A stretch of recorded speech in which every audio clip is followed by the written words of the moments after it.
Oh my God, look at this. Can't believe it. It really is the new Chevrolet Corvette Stingray, and it's a little bit like rock and roll. Come on, keep up.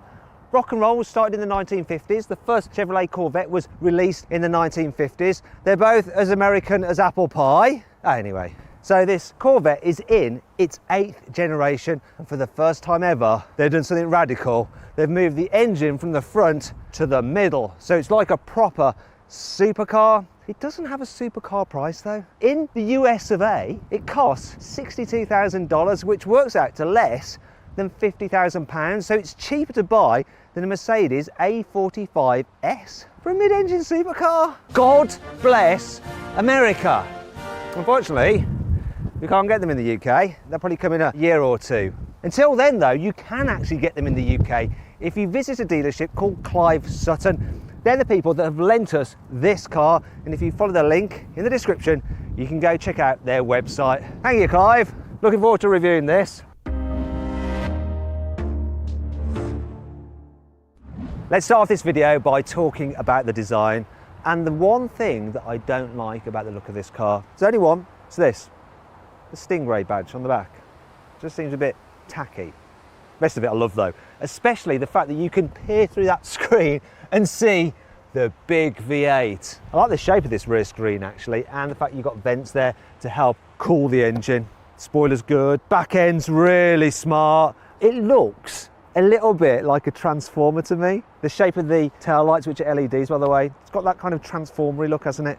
Am I the only one that thinks that? Let me know in the comments below. Also, everything is real. These vents, they do vent things. They're vents, they're real. There's ventage down there. That's real. The quad exhaust, real. The Germans need to take note. Mercedes, Audi, and sometimes BMW. Oh my God, look at the shape of this car. These strong creases, the wide wheel arches. Got 20s at the back, 19-inch alloys at the front. It looks mean, especially with this huge vent here on the side, obviously feeding air into that mid-mounted engine. Yet again, no fakery. So this model is the coupe, but you can actually flip out the roof panels, and you've got two choices for the roof panels. This is the carbon fiber panel. You can also get a transparent one, which I go for, so you can see the sky. Moving to the front, the whole kind of angular, aggressive theme continues. Got LED headlights, there's cool creases in the bonnet, angles everywhere, and yet again more vents that are real. I'm just not used to this, you know. Thank you, America. Do you know what? While this car looks like a transformer from the back, from this angle,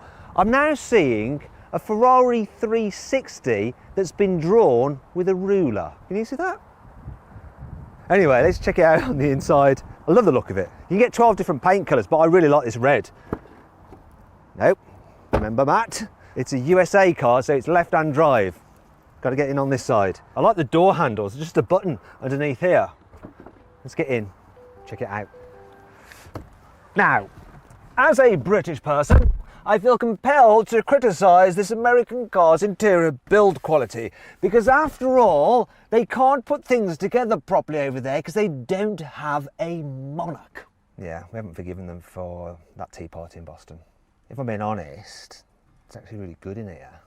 Lots of metallic bits like the covers for the stereo speakers, shiny bits on here, nice metallic stuff here. The paddles, they're metallic as well. I do actually really like it, and I like the design as well. People say that in sports cars you feel cocooned. In this you really do. I mean, this big central tunnel, the way everything's wrapped around you, you do feel genuinely cocooned without it just being a motoring journalist cliche.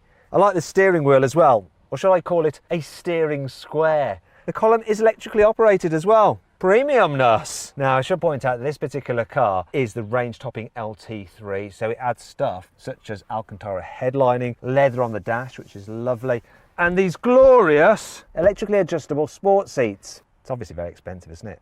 Though, actually no, in America, $77,000, so £60,000, and this feels more expensive inside than a £60,000 car. I like the fact that when you're sat in these seats, getting nice and low, you still get a good view out because the dash is low. I love these little vents, look, really thin vents. There's only one thing I don't like, and it's this. The buttons for the climate control down here, it's just a bit odd. Now, I'm all for a physical button for your climate control, so you can press it dead easy when you're driving. However, the screen on this car is so close to you that you could easily have it in the touchscreen and just prod it like that, just as easily. In fact, easier than going like that and trying to find the right button. In fact, this infotainment system is very good, you know. It's bright, it's easy to use, it's got Apple CarPlay and Android Auto, so that's what you're going to use. You've got digital driver's display as well, which looks good, has plenty of menus. It's nice. It's hard to fault this car. Maybe I can find something wrong with its cubby spaces, so let's go through those. Well, there's a mobile phone charging slot here, and the range stopping car gets wireless charging. Underneath here, if you don't have wireless charging, is just one USB socket. Oh no, there's a USB-C as well. There's some cup holders under here where there's room for your drinks. My only query is are they big enough for those huge, big bladder buster drinks that you get in America? I'm sure they've tested those out. What about the door bins? No, they can't even fit a bottle this size. That's a bit crap. Glove box. That's better though, look, plenty of room in that. All good. Well done, Corvette. What about load luggage capacity?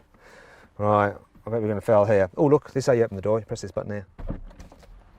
Now I'm not going to do the usual motoring journalist joke of going to the... I was going to say, I wasn't going to do the joke where I pretend to go to the back of the car where the boot is, because it's not there. But the cameraman, Lewis, made that error. And that was genuine. No, I've made an error. I forgot to open the boot before I come here. Give me a moment, sorry. All right, so luggage capacity. Please don't expect much. Here it is, your front boot, also known as your fruit, or if you're in America, your frunk, your front trunk. It's not the largest thing, is it? You're not going to fit much in there. I suppose it does have some things that you can hang stuff off, and there's also a 12-volt socket, plus an emergency release in case somebody bundles you into the front boot and you need to get out. Though I don't know how you'd fit a human in there, unless you've chopped them up into lots of different pieces, and then they wouldn't be able to press that button anyway. Anyway, there's not much space. But there is, because actually there is a boot at the back. I double bluffed you, Lewis. I double bluffed you. God, I forgot to open it again. I knew it, man. I knew it. It's me. Really? No, he's not. He's not. Right. I'm stupid though, because I tried to open. I tried to open it from the spoiler. I'm a professional car journalist, I am. I know lots about them and how to operate them all. So there's a lot more space now when you combine the two compartments, front and back. You've got 357 litres, which is more than you get in something like an R8 or a Porsche 911, and even more than in the boot in an AMG GT. Now, you know I told you that this car had a removable roof panel. I'm going to remove it. I'm going to go topless. I'm not going to take my top off. I'm going to do this.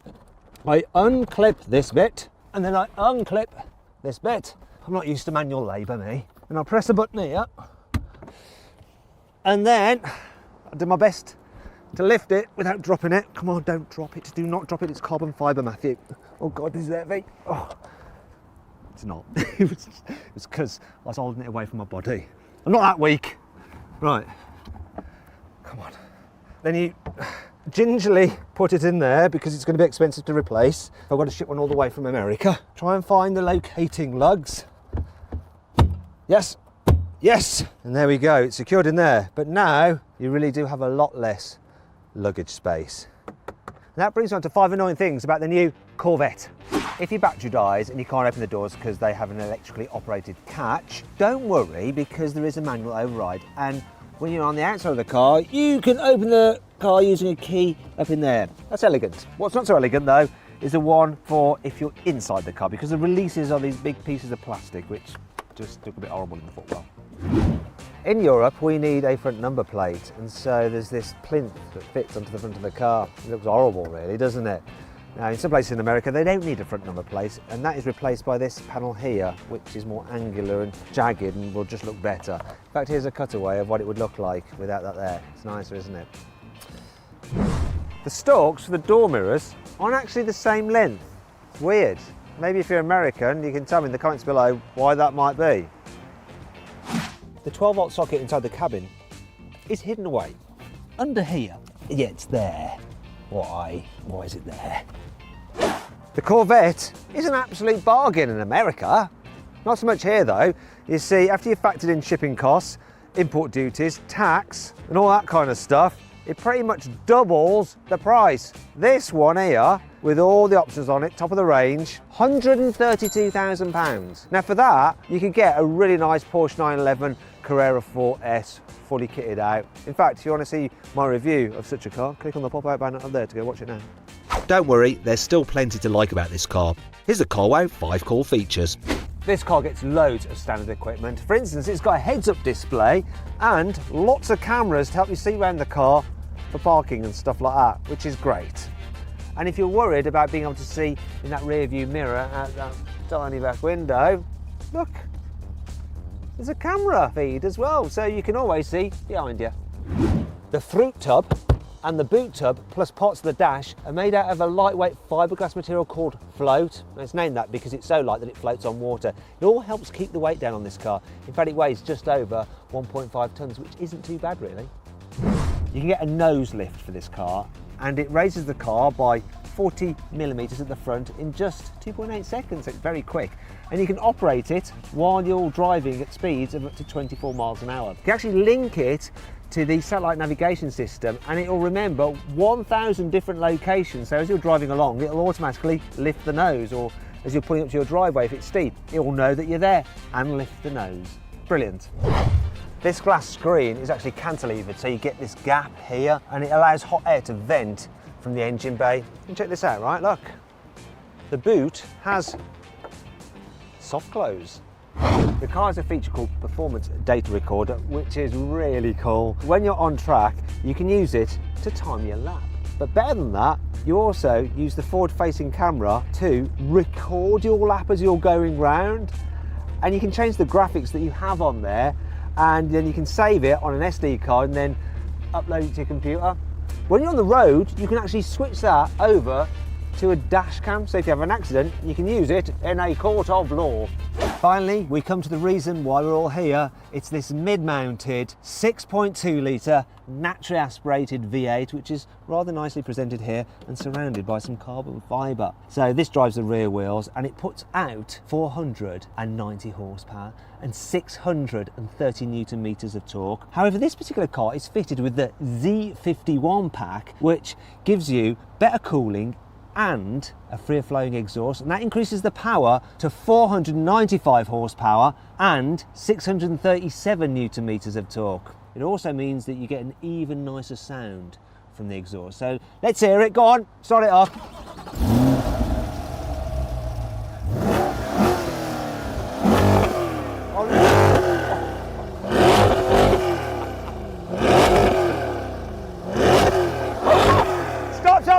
Stop.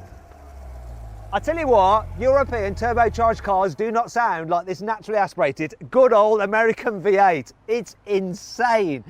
Now the C51 package also includes bigger Brembo brakes over the standard Brembo brakes. You also get a reduced final drive. Now that does mean that your top speed falls from 194 miles an hour to just 184 miles an hour. Oh, boo-hoo, dry your eyes. It does mean that acceleration is improved though. Chevrolet says this car should do 0 to 60 in 2.9 seconds, but I'm going to find out. I've got my specialist timing gear here. I'm going to launch it. Let's do it. Gently away. Now it's going. Or 63.6 seconds. What's the quarter mile?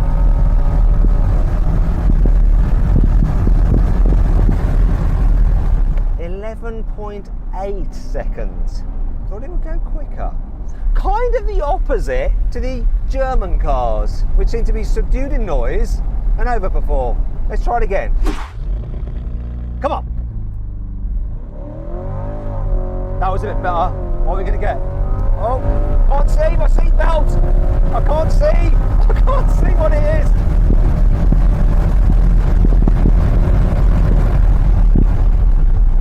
Okay, we got 0 to 60 in 3.64 seconds and the quarter mile in 11.77. Do you know what? I have got the traction control still on a bit. I'm going to try it with it off. Right, I'm going to give it one very last try. And this is your lot, Americans, all right?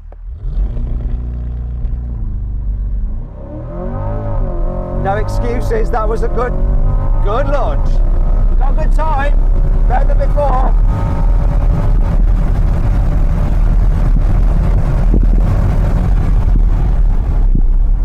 Okay, that's it now. The best I got, 0 to 60, 3.55 seconds, and the standing quarter mile in 11.65. I've no idea where the 2.9 comes from because those launches were all pretty decent. Do you know what I'm going to do now? I'm going to put the car into tour mode. So this is for just when you're cruising along. It's actually really nice. You see, this car has the optional adaptive dampers fitted to it, so it goes over bumps really well because in tour mode they slacken off, they relax. I'm cruising around with the roof down. It's quite nice. The only problem is you get quite a bit of buffeting here. With the roof up though, it's absolutely fine. The engine is barely ticking over. At 70 miles an hour, we're doing 1500 RPM. The economy's not great though, because all I've done is thrash it. 3 miles per gallon. 3 miles per gallon! Now if you are just cruising along and you still need to overtake someone, let's see what this gearbox is like. 8 speed, dual clutch automatic. That responded so well. And now it's just 90 like that.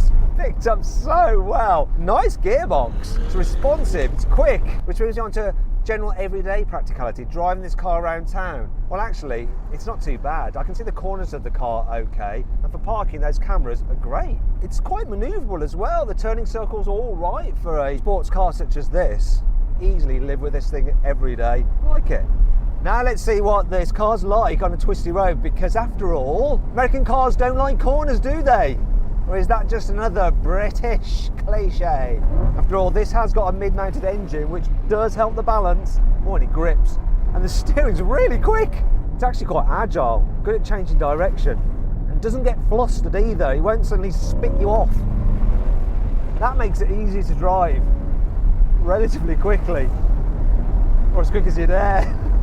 My only complaint with it though is that there's not so much feel through it.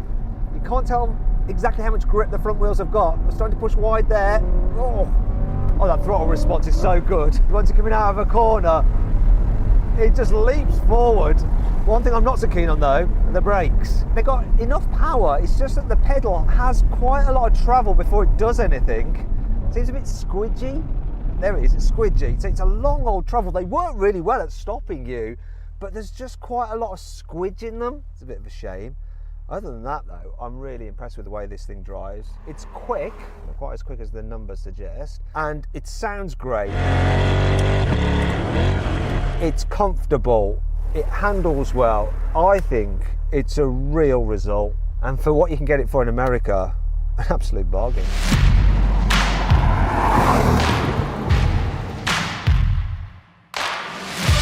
So then, what's my final verdict on the new Corvette Stingray? Should you avoid it?